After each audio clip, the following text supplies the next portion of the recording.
Bien, bonjour mesdames et messieurs, bienvenue sur notre émission sur la trace des poilus, aujourd'hui à Verdun, au quartier Méribel plus exactement, où environ 1000 reconstituteurs sont là pour témoigner donc du devoir de mémoire et clore ainsi le centenaire de cette effroyable guerre 14-18. J'ai à côté de moi Dominique et Jean-Marie, finalement des spécialistes donc dans le domaine finalement de la médecine et peut-être de la chirurgie pratiquée à cette époque. Dominique, devant vous sont installés donc pas mal de matériel. Vous allez peut-être nous expliquer au fur et à mesure ce qui était vraiment donc nécessaire pour les premiers secours, pour les premiers soins, donc apportés aux blessés, soit par balle, ou soit peut-être aussi finalement par brûlure de liquide, et notamment peut-être par les gaz, si c'est possible. Alors déjà voilà, moi je suis Dominique, infirmière, et mon médecin-chef Jean-Marie. Donc le blessé qui était au front était récupéré par les brancardiers. Première étape, c'était déjà le poste de secours tenu par un médecin. L'infirmière n'était pas au front, l'infirmière était derrière dans une ambulance. C'était l'hôpital, on appelait ça une ambulance. Donc première étape, nettoyer la blessure bien entendu. Donc le pot à lavement pouvait également servir pour nettoyer la blessure, puisque vous mettez de l'eau, ça fait siphon et vous nettoyez votre blessé avec ceci. Et puis une fois qu'on a un petit peu repéré la blessure, les premiers soins, désinfection bien sûr. Donc la désinfection qui se fait avec des gaz et puis une pince pour ne pas mettre de microbes. Donc vous avez la pince, vous avez votre gaz, la pince à clamper, vous mettez votre gaz, vous prenez votre appareil à désinfecter, donc vous commencez à désinfecter le blessé. S'il vous plaît, c'est quel produit pour désinfecter à l'époque? Bonne question. J'imagine que ça devait être Jean Mercurochrome parce qu'on n'avait pas d'autre solution. Il n'y avait encore pas l'éther. Et de l'alcool, bien sûr, puisque ici vous avez la bouteille d'alcool rectifiée. Chose qu'on n'utilise plus aujourd'hui parce que c'est violent, mais bon, on prenait ce qu'on avait sous la main. L'infirmière est là aussi, c'est autant physique que moral.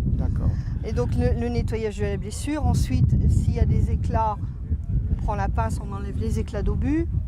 Ça, l'infirmière peut le faire. Ce sont des travaux que l'infirmière peut faire. Dévolus à l'infirmière. Voilà. Vous avez fait un stage avant d'être... Absolument pas.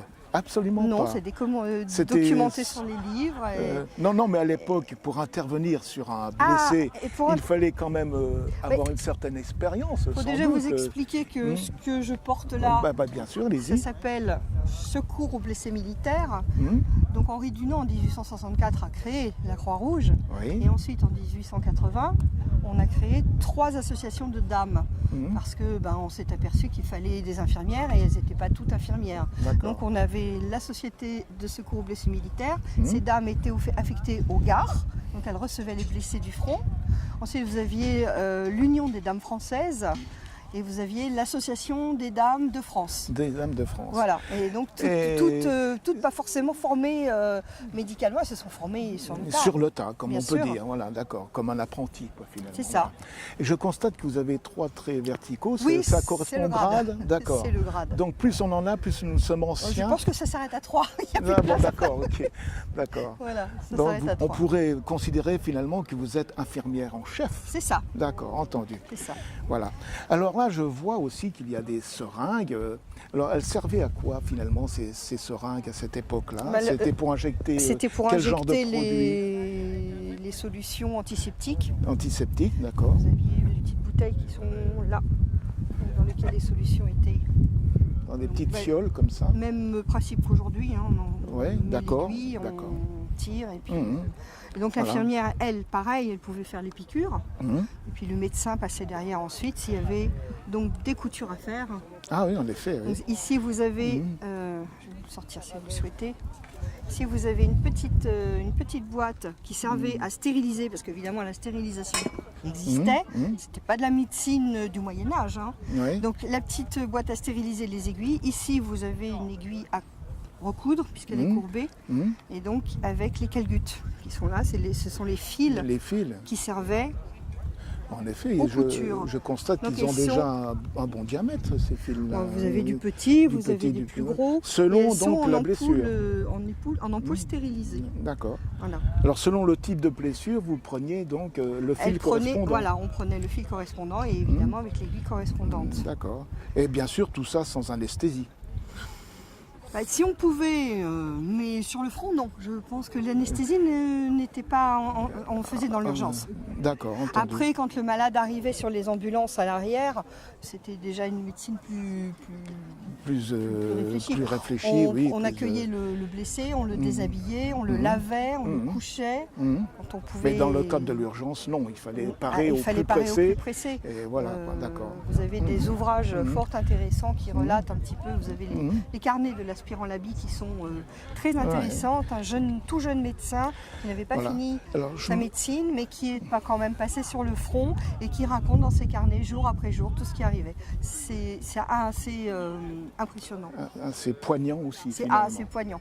Alors là, nous avons donc un oscillomètre. Un magnifique tensiomètre. Alors finalement, c'est un tensiomètre et pourtant c'est marqué, indiqué oscillomètre, mais qui avait la même fonction. Qui a la même fonction. C'est un appareil qui existait. On a encore la notice de l'appareil.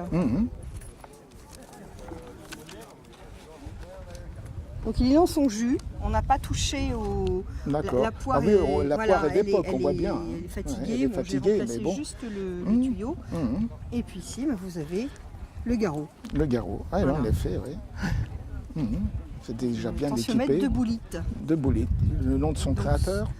Oui, c'est le nom du créateur, celui-ci date de 1909. Ah oui. Alors au fur et à mesure que la guerre se passe, disons, il y a de l'amélioration dans les interventions de la médecine et notamment aussi dans les moyens matériels, notamment. Alors qu'est-ce qu'on pourrait dire par rapport de 14 à 18 au fur et à mesure des années qui passent? Par exemple, en 14, nous avons, disons, du matériel dit, on pourrait dire de base, et ensuite en 1915, ça a commencé à s'améliorer au fur et à mesure. Vous savez ce qu'on dit, le blessé, le poilu blessé à la jambe qui arrivait en 14, s'il était très atteint, c'était la scie. Oui, d'accord. Et au fur et à mesure, donc 15, 16, 17 et 18, et en 18, à d'autres soins. Et en 18, il gardait sa jambe et il pouvait même espérer remarcher par la suite. Avec une prothèse. L'évolution de la médecine dans la guerre, quelque chose malheur est bon malgré tout, oui, bien sûr, ça a été fulgurant. Alors je suppose finalement, pour en revenir à cette période-là, que les blessures n'étaient pas toujours, disons, de très belles blessures, eu égard à ce qu'on sait maintenant, les fameuses gueules cassées. Et je suppose que finalement c'était pénible sans doute à regarder, à voir, et surtout aussi pénible pour ceux qui souffraient de ces graves blessures. Alors ici vous avez donc un blessé donc, à la gorge, ici, voilà, qui a été sans doute après soigné au départ. On voit au fur et à mesure les soins, la progression des soins. Voilà. Je pense que c'est assez évident comme chirurgie et on pouvait faire déjà finalement des miracles à cette époque-là. Voilà. C'est là qu'est née la chirurgie, disons, plastique aussi, la réparatrice, et ainsi de suite. Voilà. Les gueules cassées étaient en hôpital, ils étaient séparés des autres pour ne pas effrayer. Pour ne pas effrayer, justement. Et les infirmières avaient ordre. Une infirmière, de toute façon, ne doit pas avoir de sentiments. Voilà. Oui, bien sûr. Et donc, elle devait s'occuper de ces personnes-là, mais avec ordre, il n'y avait aucun miroir. Aucun miroir. Aucun miroir, elle n'avait pas le droit, il n'y avait pas de miroir dans les salles pour que Justement, oui. Il savait, franchement. Mais il ne fallait pas qu'ils se voient. Et donc l'infirmière avait ordre de les réconforter comme elle pouvait. Parce qu'il y a un film justement qui est sorti, je crois, en gros une dizaine d'années, qui relate ces horreurs. C'est le film qui s'intitule La chambre des officiers, notamment. Voilà. Et ça, c'est très poignant. Du début à la fin, finalement, si vous ne l'avez pas vu, j'invite les gens à aller le regarder, ce film-là. Vous pouvez le retrouver sans doute sur Internet. Voilà. Alors, J'ai entendu dire aussi que finalement ces gueules cassées, lorsqu'elles revenaient chez elles, donc dans leur famille, n'étaient pas toujours accueillies, disons, avec, si vous voulez, avec amour, avec ce qu'on attend finalement. Et beaucoup de ces gens-là se sont suicidés aussi. Voilà, car ils étaient également interdits de lieux publics, notamment de cinéma, de théâtre, de rentrer dans certains cafés et ainsi de suite. Ils étaient considérés comme des pestiférés. Et là, je crois que nous avons une certaine honte à avoir de ne pas avoir accueilli justement ces pauvres gens donc dans leur malheur. Voilà. Alors j'en viens maintenant à Jean-Marie, qui est le médecin-chef. Alors quel était le rôle donc du médecin-chef à cette époque? C'était le rôle de diagnostic, diagnostiquer le niveau de la blessure, si c'était grave ou pas grave, ce qu'on pouvait. Et après. Avant évacuation. Avant l'évacuation, le traitement. D'accord. Ouais. Les évacuations se faisaient souvent par le train, par ambulance à l'époque peut-être, c'est ce genre de véhicules qui arrivaient, notamment qui étaient souvent donc, qui émanaient des États-Unis, parce qu'il y avait beaucoup donc de véhicules en 1915 d'ambulances qui émanaient des États-Unis. Et j'ai entendu dire aussi qu'il y avait des évacuations aussi par péniche. J'ai entendu parler de ça, hein, donc par tout moyen, disons. Tous les moyens étaient bons, hein, d'accord. On était près d'un fleuve. Voilà, exactement, comme Verdun, là, voilà. Et en me documentant, si vous permettez, j'ai appris également qu'ils avaient commencé, donc, à titre, disons, d'expérimentation, des évacuations sanitaires aériennes sur les flancs d'un avion. J'ai même vu une photo à ce sujet-là, vous voyez. Mais ça n'a pas, franchement, ça n'a pas eu l'effet escompté, ils ont vite abandonné. Voilà. Mais il faut savoir qu'ils pensaient déjà à tout, quoi, finalement. Voilà. Mais bien sûr, c'est de là que vient notre médecine moderne. Voilà. Dominique, vous tenez un objet que je ne connais absolument pas, mais qui m'intrigue. Qu'est-ce que cela peut être? Eh bien, c'est un petit vaporisateur pulvérisateur que l'on installait à côté du malade pour purifier et assainir l'air pendant l'opération. Le malade était installé sur un billard parce qu'à l'époque, les personnes riches se faisaient opérer chez elles. Le médecin arrivait, demandait la table la plus grande et donc dans ces grandes demeures, c'était le billard. On posait le malade sur le billard, on assainissait la pièce, on enlevait les tentures, les tapis, les petits meubles et on mettait ce petit réchaud, puisque ça marche au pétrole, on met une petite flamme, oui, tout à fait, et donc ça pulvérise, et ensuite vous avez un petit voile de, alors c'était quoi, de la lavande, de l'eucalyptus, un peu du parfum. Voilà. Donc on pensait assainir l'air avec ce genre d'objet pour éviter les miasmes. D'accord. Et donc l'expression passée sur le billard viendrait donc de cette époque-là. De cette époque-là. On met le blessé sur un billard. D'accord. Pour son confort personnel. Tout à fait. Et pour le confort du chirurgien, j'imagine. Voilà, parce que voyez-vous, Dominique, moi qui suis un grand passionné d'histoire aussi, j'ai aussi une autre version concernant le billard. Seriez-vous curieuse de l'apprendre également? Tout à fait. Et vous aussi, Jean-Marie? Alors, voilà. Dans mes recherches, justement, au cours de cette émission, d'une autre émission que Romain a tournée, nous faisions donc un reportage sur le général Marguerite, un brillant général qui a été donc blessé pendant la guerre de 70-71, donc du côté de Sedan, pendant la grande offensive de Sedan. Il a été blessé, ce grand homme, et il a été évacué, disons, dans l'urgence absolue, à proximité de Sedan, donc un village dont je ne sais plus le nom exactement. Et il s'avère que dans ce café, disons, ou bistrot, peut-être qu'on l'appelait à l'époque, il y avait un billard. Ils l'ont étendu dessus, et là, les premiers soins lui ont été prodigués.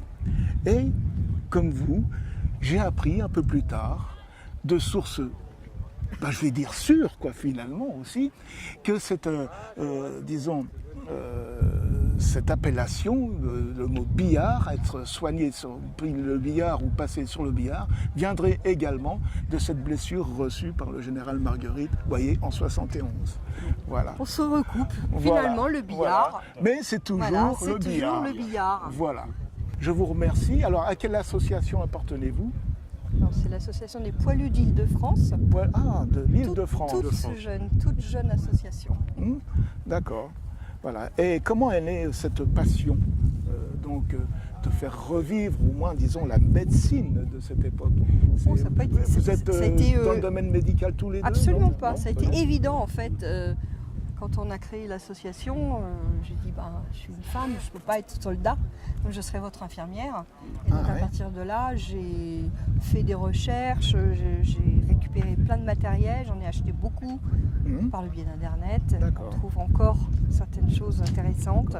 Et donc voilà, je ne suis pas infirmière dans le civil, mais j'ai D'accord. trouvé le thème intéressant. Ah oui, très intéressant. Oui, Je parce sais que que on n'y énormément songe pas beaucoup justement à ce thème-là de la médecine. Énormément de gens hein, viennent oui. nous voir parce que Ouais, chaque ouais. fois que j'installe Et c'est très justement. curieux. Ah oui, ouais, les gens ouais. sont très curieux.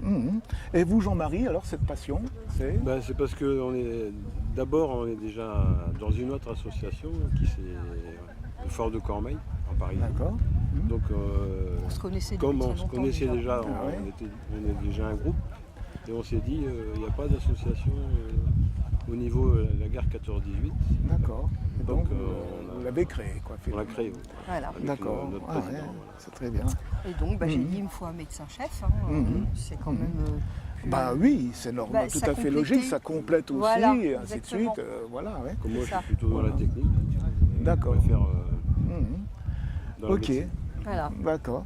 Bah, je vous remercie, Jean-Marie. Je vous en prie, monsieur. Hein Merci. Dominique, merci Merci à pour vous. votre gentille coopération et Écoutez, c'est ainsi avec avoir plaisir. répondu avec professionnalisme, je dirais, à ces différentes questions. Merci. Merci. À une prochaine fois. Au revoir. Au revoir. Au revoir.